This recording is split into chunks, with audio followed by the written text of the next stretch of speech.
Praise the Lord.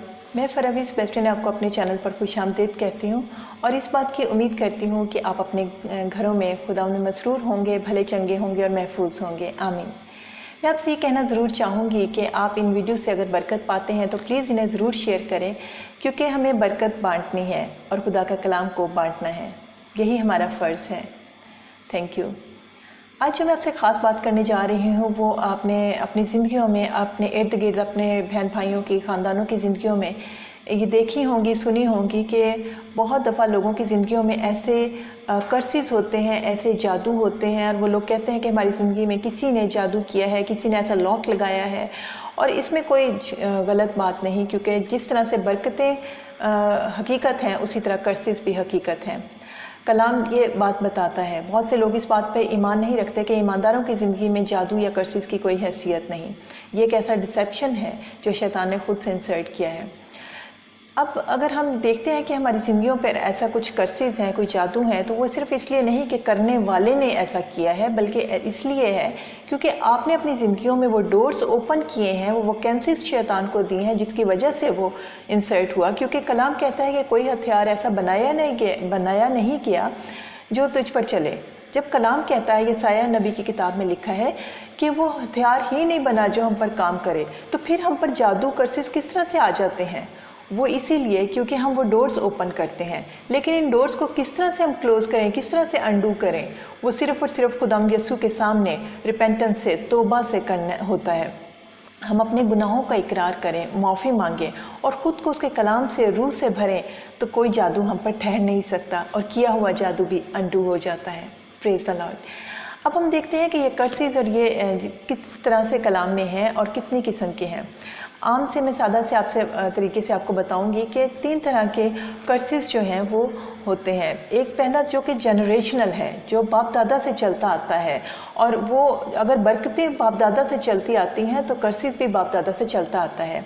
आप जो कलाम पढ़ते हैं वाकिफ़ होंगे कि इब्राहिम, इसहाक, याकूब। इब्राहिम ने एक डिसीव किया, उसने झूठ बोला कि अपनी बीवी सारा को बीवी होने से इनकार किया। इसी तरह आगे इसहाक ने भी सेम सिन किया और उसने भी वही डिसीव किया कि उसने अपनी बीवी को बीवी होने से इनकार किया।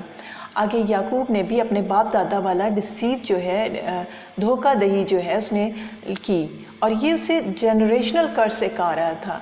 लेकिन वो कर्ज कहाँ और किस तरह ख़त्म हुआ? जब याकूब ने खुदा को फ़ेस टू फेस इनकाउंटर किया और खुदा के सामने उसने इकरार किया।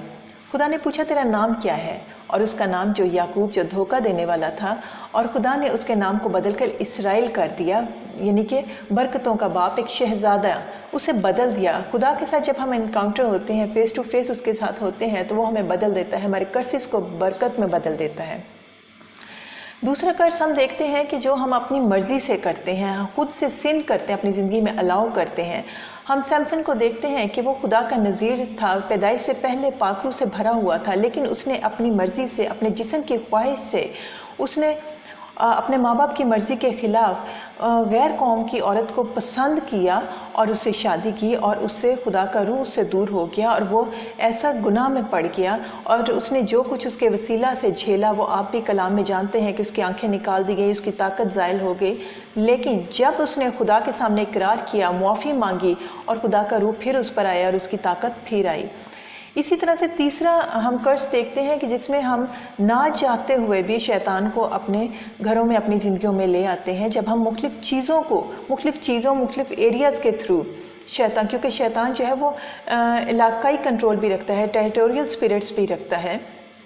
हम देखते हैं कि जब खुदाम यसू ने उस शख्स में से एक लश्कर को निकाला, तो वो जो टेरिटोरियल स्पिरिट्स थी उन्होंने कहा कि हमें यहाँ से ना निकाल, और खुदाम यसू ने उनको उन सूरों में भेज दिया।